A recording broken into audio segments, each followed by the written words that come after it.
तर तुम्ही चालू कारखाने बंद पाडलेत, गणेश कारखान्याचं काय केलं असा सवाल संजय राऊतांनी ट्विट करत राधाकृष्ण विखे पाटलांना विचारलेला आहे।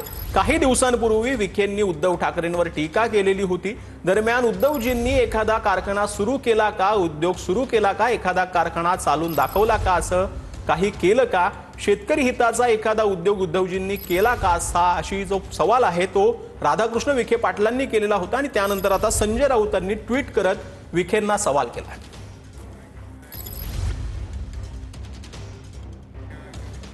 तर राधाकृष्ण विखे पाटलांच्या समर्थकांनी बच्चू कडूंना फोन केलेला आहे। तुमची गाडी फोडण्यासाठी मी पण 3 लाख रुपये जाहीर करतो असं विखेंचे समर्थकांनी म्हटलंय। तर विखेंच्या समर्थकांचं आवाहन बच्चू कडूंनी स्वीकारलेलं आहे। हॅलो, बच्चू कडू साहेब बोलतायत का? हा, कोण आपण? साहेब नमस्कार, मी प्रतीक कदम पाटील बोलतोय लोणीवरनं। साहेब ती दुपारी तुम्ही वक्तव्य केलं आमदार विखे पाटील साहेबांबद्दल, साहेब ते थोडस चुकीचं वक्तव्य झालं, तुम्हाला असं वाटत नाही का? पण साहेब त्यांनी शेतकऱ्यांचे तुम्हाला सांगतो एवढे कुटुंब दत्तक घेतले साहेब ज्यावेळेस। आम्ही त्याच्यापेक्षा 1000 घेतले। पण साहेब जसं तुम्ही 1 लाख रुपये मंजूर केले ना साहेब, की साहेबांची गाडी फोडल्या तर तुम्ही बक्षीस म्हणून 1 लाख रुपये मंजूर केले ना साहेब।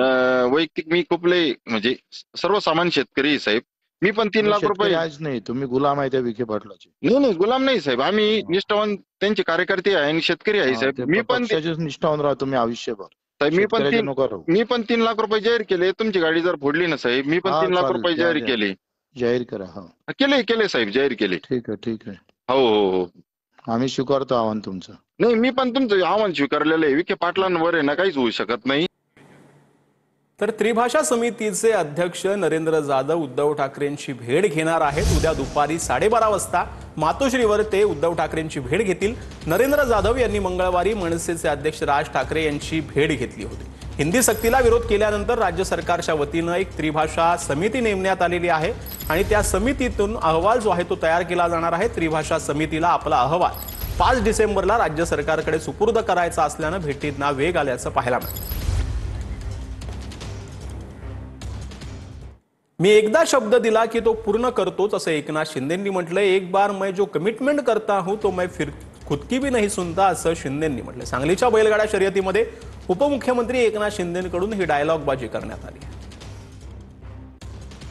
हा, एकनाथ शिंदे एकदा शब्द दिला की तो शब्द पूर्ण करतो। बाळासाहेब सांगायचे, शब्द देताना 10 वेळा 100 वेळा विचार करा। एकदा शब्द दिला की माघारी नाही। आणि म्हणून मैं एक तो कमिटमेंट करता नहीं, अगर एक बार कमिटमेंट कर दी तो फिर खुद की भी नहीं सुनता। तर अजित पवारांच्या साताऱ्याच्या रहमतपूरच्या गावातून रॅली निघालेली होती। रहमतपूरमधील गांधी चौकामध्ये अजितदादांची जाहीर सभा देखील झाली। कार्यक्रमाला मंत्री मकरंद पाटील, खासदार नितीन पाटील आणि जिल्ह्यातील पदाधिकारी उपस्थित होते। शरद पवारांच्या राष्ट्रवादीचे जिल्हा अध्यक्ष सुनील मानेंसह शेकडो कार्यकर्त्यांनी अजित पवारांच्या राष्ट्रवादीमध्ये जाहीर प्रवेश केलेला आहे।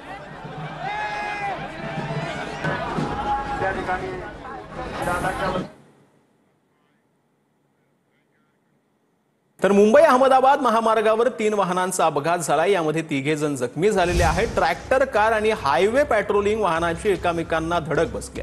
गुजरात लेनहून उलट्या दिशेने जाणाऱ्या भरधाव कारची ट्रकला धडक जी आहे ती पाहायला मिळते।